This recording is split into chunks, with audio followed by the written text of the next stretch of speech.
오늘 일정 이 정도는 알아야 할 뉴스 ERU 함께할 나인홈 위원님, 김충석 위원님 어서 오세요. 안녕하세요. 예. 안녕하세요. 이제 안녕하세요. 6시도 깜깜해졌어요. 네, 아. 빠르게 겨울이 오나 봅니다. 자, 이렇게 증시 상황도 녹록지 않은 상황에서 이번 주만 지나면 좀 나아질까? 이벤트들이 이번 주에 주요한 것들이 워낙에 몰려있기 때문에 그런 생각을 하게 됩니다. 자, 오늘 옵션 만기를 끝내고 오늘 가장 주요한 이슈가 될 것 같네요. 주제 살펴보시죠.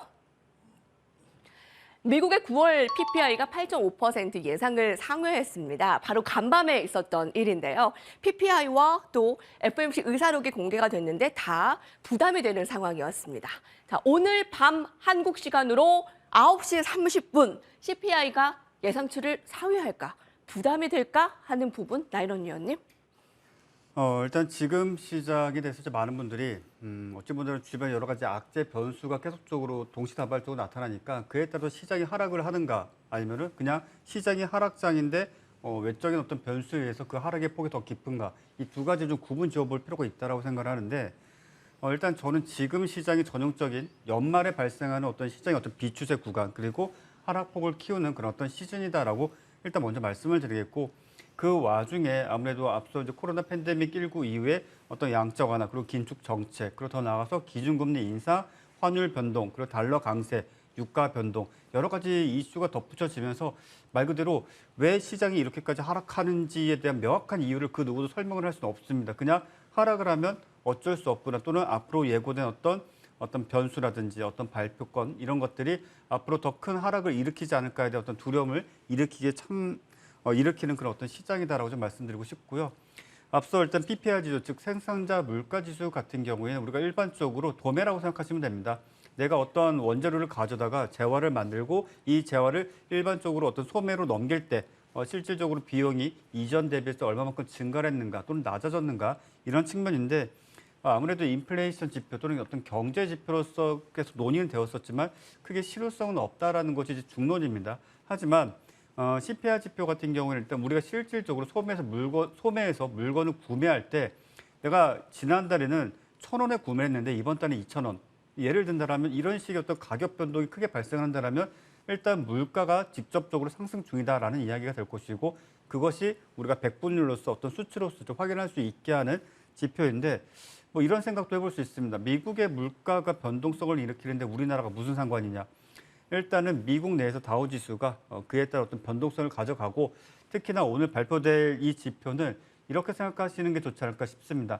앞으로 경기의 어떤 방향 또는 어떤 바로미터, 즉 오늘자를 기준했을 때 지난달, 즉 8월 달의 결과 9월 달에 발표가 되죠. 그리고 9월의 결과가 오늘 발표가 됩니다. 근데 이것이 이전 값보다 더 높은 수치가 발표가 된다면 앞으로 경기 침체는 확정적이다라는 의견이 상당히 지배적입니다. 왜 그런가를 우리가 생각해 본다면 지금까지 미국 정부에서도 연준에서도 또 FOMC에서도 해왔던 게 네. 돈을 옥죄고 국채를 매입량을 계속적으로 늘려나가면서 시중의 통화량도 줄여가고 온갖 뭐 할 수 있는 모든 것들은 다 있습니다. 그리고 하다못해 빅스텝 또는 자연 스텝 이 당시만 하더라도 충분히 금리 인상만으로도 지금 현재 인플레이션 상황을 초기에 통제할 수 있다라는 강한 의지를 내비쳤지만 그게 불과 5개월 전입니다. 5개월 동안 상황은 변한 것이 단 한 가지도 없습니다. 그러다 보니까 이제 뭘 해도 안 되는구나. 일단 이것은 불가항력적 상황이구나. 오로지 시간이 해결해 줄 수 있겠구나라는 어떤 의견이 상당히 시장이 좀 팽배해 있습니다. 그러다 보니 오늘의 결과치가 예상치보다 상회했을 시에는 아무래도 시장에 적지 않은 충격을 줄 것이라는 것이 일단 뭐 저의 어떤 개인적인 의견이라기보다는 소위 이제 투자은행들, 뭐 JP모건 또는 모건스탠리, UBS 다 일괄되게 똑같은 의견들이 계속적으로 좀 나오고 있다는 점을 좀 어느 정도 캐치하실 필요가 좀 있겠고 예상치보다 하회했다. 뭐 그렇다면 그게 호재인가라고 또 누군가 반문할 수 있습니다. 글쎄요, 그걸 호재라고 받아들이기보다 그냥 쏘쏘 그냥 그저 그렇다 별것 아니구나 이렇게 그냥 끝날 가능성이 좀 매우 높다라는 점 좀 말씀을 드리고 싶고요. 지금 시장에 대해서 많은 분들이 저도 좀 오며 가며 이야기를 들어보면은 뭐 대표 주자 언론 나오는 이제 카카오와 관련된 이야기들 계속적으로 나오고 있고 뭐 네이버와 관련된 이야기도 나오고 있고 또 그 외 대형주들 역시 마찬가지로 상당히 극단적인 어떤 하락세를 보여주면서 사실 코스피 200 구성 종목을 가지고 손실을 마이너스 30%, 50%씩 보는 경우는 극히 이례적인 상황이죠. 예. 정말 말 그대로 서프라임 모기지 때 또는 그쯤에서 발생했던 온갖 악재들에 의한 어떤 시장 투매, 폭락. 근데 지금 앞서도 좀 이야기를 좀 나눴던 것 중에 하나가 올해 1년 동안 시장이 내리 하락을 했습니다. 근데 단 한 번도 서킷 브레이크가 없었습니다. 네. 정말 이게 제일 무섭다라고 생각을 하고요. 그 중간 과정 중에 있어서 어찌 본다면 공포를 일으킬 만한, 투매를 일으킬 만한 이런 명분 없이 말 그대로 정말 지려밟듯이 계단을 그냥 한 스텝 한 스텝 내려온 상황이다 보니까 많은 분들이 자신의 계좌가 어느 순간 정신 차리고 보니까 마이너스 50%가 돼 있다. 손실 금액이 불과 얼마 전까지만 하더라도 마이너스 1,000만 원이었는데 지금 5천만 원이 됐다. 이런 경우 너무나 많습니다. 네. 사실 뾰족한 해법은 없습니다. 이렇게밖에 말씀드리지 못하는 저 역시도 상당히 좀 죄송스러운 마음인데 일단 이렇게 말씀드리도록 하겠습니다.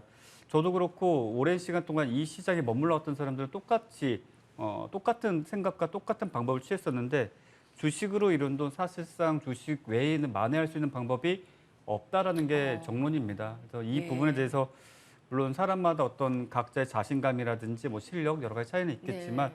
부디 힘내시고 용기 가지시고 주식으로 잃은 돈, 주식으로 만회할 수밖에 없다는 생각으로 이번 기회를 통해서 하락장을 배우시고 실력을 키우는 그런 어떤 동기부여가 되셨으면 좋겠습니다. 예. 주식으로 이런 그 돈은 주식으로 다시 회복할 수밖에 없는데 이게 안타깝지만 그래도 우리가 또 현실성 있는 말이 아닐까 싶은데요. 이제 한 3시간 반가량 남았습니다. 현재 시간으로는 8시 30분.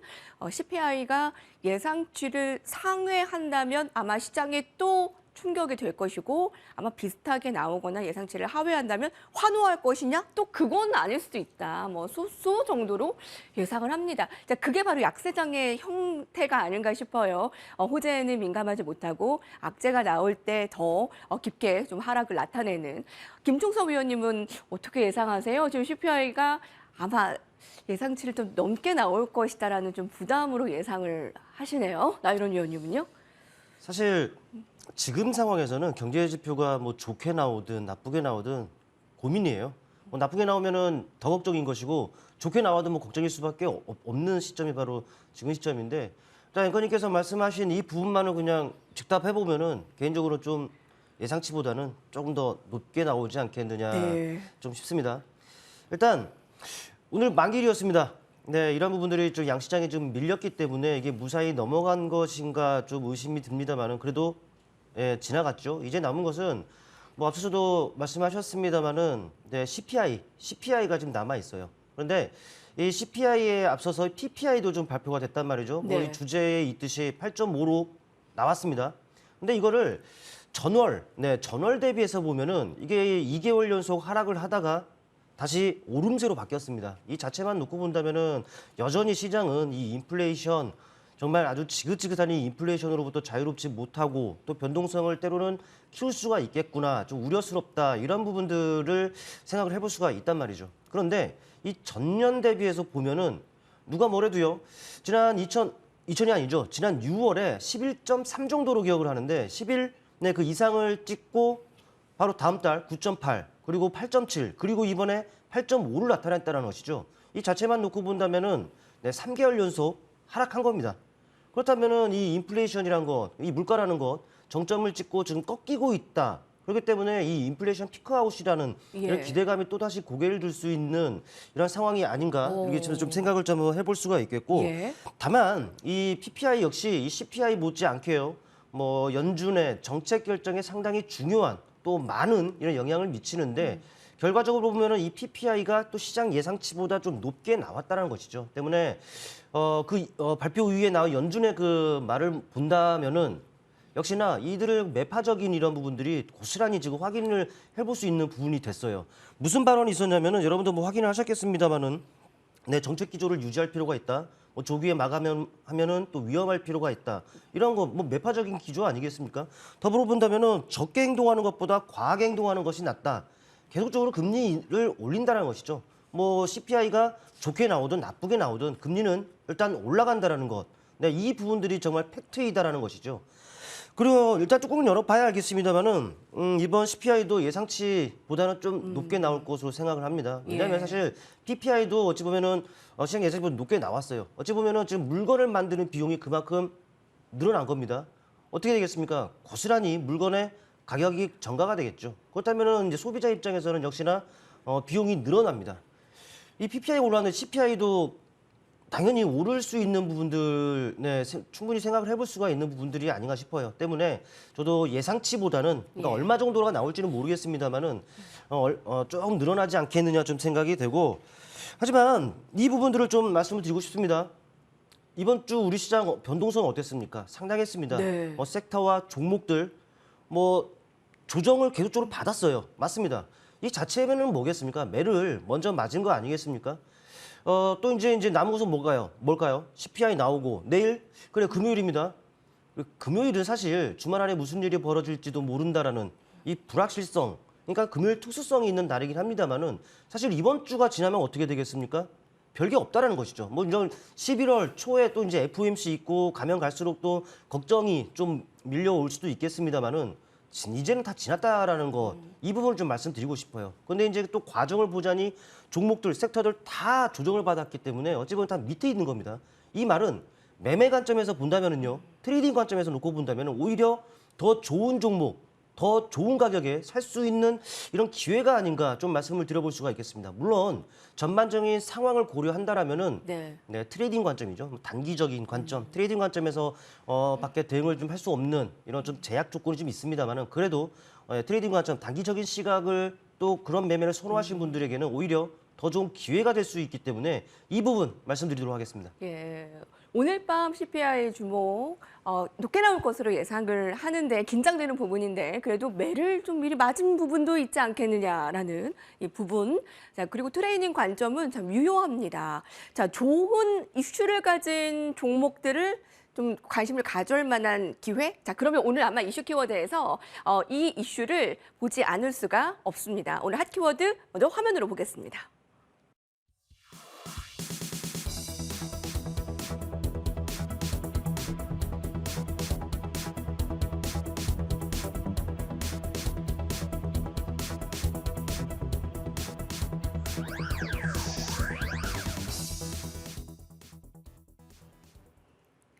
네, 2차 전지, 전기차의 핵심 소재인 이 리튬에 눈이 쏠리고 있습니다. 자, 리튬의 가격이 사상 최고치를 계속 경신해 나가고 있습니다. 자, 바로 이 이슈를 타고 에코프로비엠이 코스닥 시총 1위로 탈환하지 않았습니까?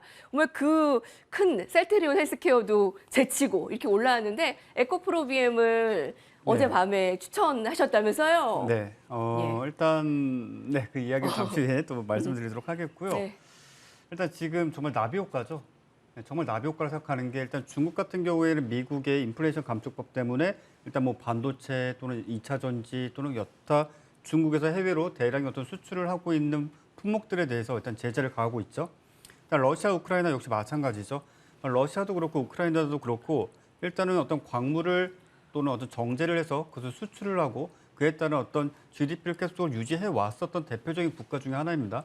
이런 각각의 국가들이 말 그대로 극수량이지만 크게 사용치 않았거나 최근 들어 그 소비량이 계속 증가하고 있는 그런 어떤 원자재 이런 부분들이 아무래도 그마저도 공급처가 사라지다 보니까 전 세계적으로 상당히 지금 발등에 불이 떨어진 것처럼 상당히 좀 요란을 떨고 있습니다. 왜? 또 어제는 뭐 니켈, 오늘은 리튬, 그 다음 날은 망간 이런 식으로 배터리에 들어가는 2차 전지에 들어가는 말 그대로 모든 재료들에 대해서 실질적인 어떤 가격 급등락이 계속 이루어지고 있고 또 그에 따른 뉴스가 나오고 또 그에 따른 뉴스가 나올 때마다 시세가 반영이 되고 근데 이거 좀 아쉬운 게 뭐냐면은 어떤 뉴스가 나왔을 때 시세가 반영이 됐고 또 그에 따른 어떤 급등락이 나왔다. 그런데 그 다음날 뉴스가 없다. 그러면 다시 고꾸라집니다. 말 그대로 하락으로 접어드는 경우가 너무나 많습니다. 그러다 보니 지금 시점에서 어떤 분들은 이렇게 생각할 수 있어요. 리튬이 부족하다고 리튬 가격이 인상이 된다고 그럼 내가 이것을 중장기로 봐야지라고 생각할 수도 있겠지만 네. 그렇지 않습니다. 이틀 정도 내에 뉴스가 나오지 않거나 별다른 소식이 없다. 그러면은 모든 종목의 대다수의 종목군들은 다시 하락으로 전환될 가능성이 매우 높다라고 좀 말씀드릴 수 있을 정도로 지금 시장은 시세 연속성이 없다라는 것이고요. 어찌 보면 지금 리튬 이 재료 자체가 시장에 몇 안 되는 긍정적인 재료이기 때문에 어느 정도 시장에서 반응을 하고 있다는 겁니다. 대표적으로 어제 캠시스도 마찬가지죠. 2차 전지 진단 키트에 대한 어떤 초음파 진단 키트에 대한 뉴스가 나오자마자 사실 뭐 별거 아닙니다. 기술적으로 보면. 그런데 장중에 한 30억, 50억 정도의 거래 대금을 일으키다가 그 여타 외의 종목군들이 다 하락세, 횡보세를 보여주다 보니까 네. 돈이 갈 곳을 잃은 거죠. 그러다 보니까 정말 일거에 돈이 쏠리면서 20%대 이상의 갑작스러운 급등을 보여줬고 역시나 종가상으로 밑골을 길게 다면서 하락세로 전환되었는데 지금 현재 이 이슈 역시 그러한 어떤 모습을 띠고 있다라고 좀 말씀을 드리겠고요. 그나마 다행인 것은 우리나라 2차 전지를 생산하고 있는 대표적으로 뭐 LG 에너지솔루션, 뭐 SK온, 삼성 SDI 지금 현재 1,400원대 환율 올라서고 나서 많은 기업들이 고환율 시대에 있어서 상당히 좀 어려운 시기를 보내고 있다고 하지만 그래도 나름 특수를 누리고 있는 그런 몇 안 되는 섹터이자 또 섹터 안의 기업이다라고 좀 말씀드릴 수가 있겠습니다. 예.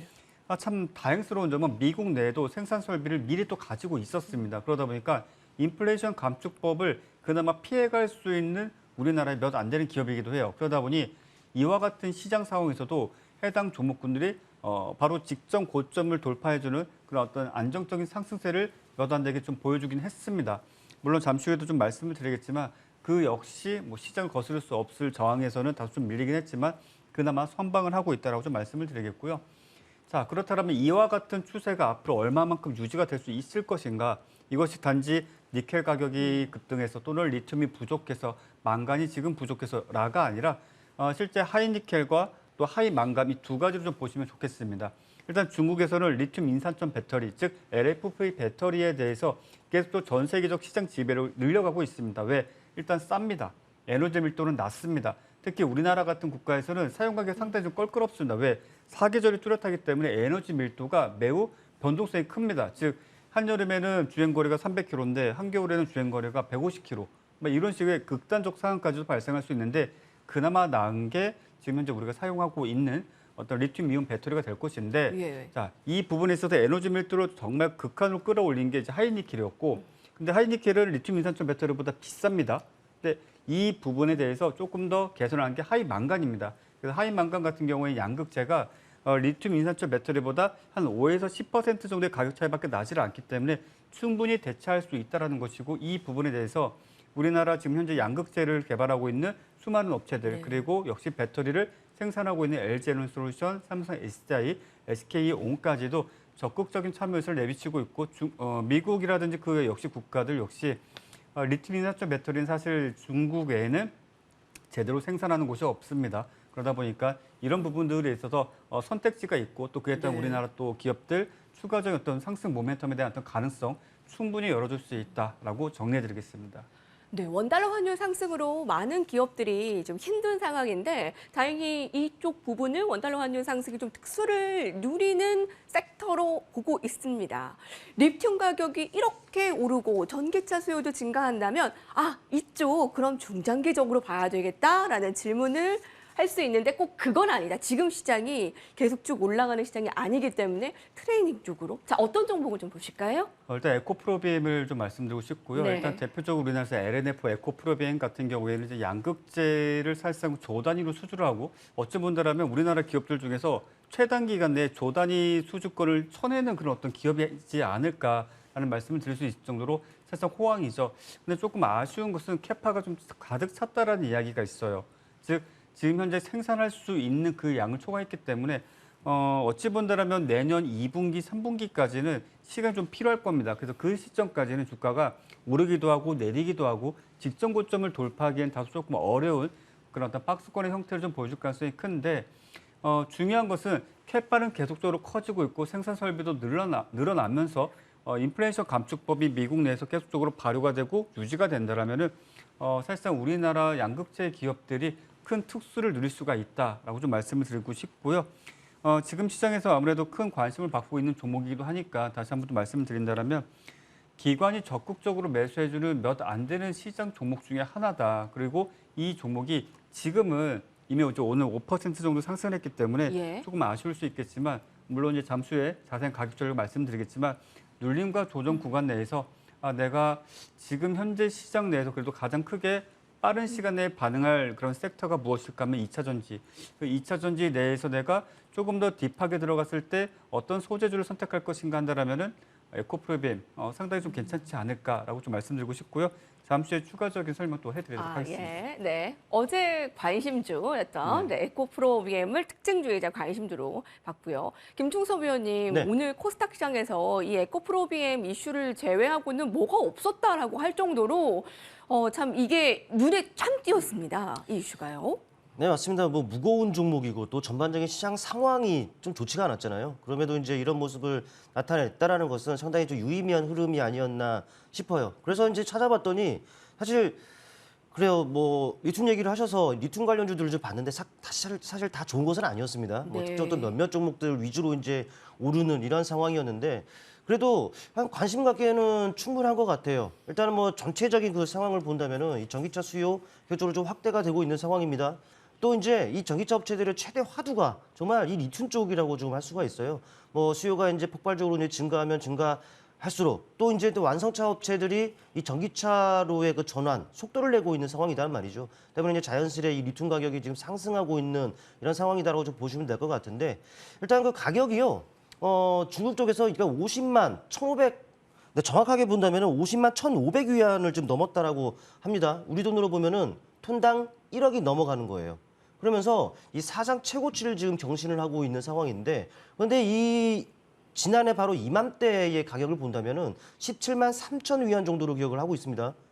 어떻게 되겠습니까? 이게 지금 작년 대비해서 이게 3배 가까이 지금 올랐다는 것이죠. 그렇다 보니까는 이 관련주들이 그만큼 견조할 수 있고 이런 부진한 시장에서도 좀 돋보일 수 있는 이런 부분들이 아닌가 싶어요. 그런데 전 세계적으로도 이 리튬 가격의 상승 요인이 또 있습니다.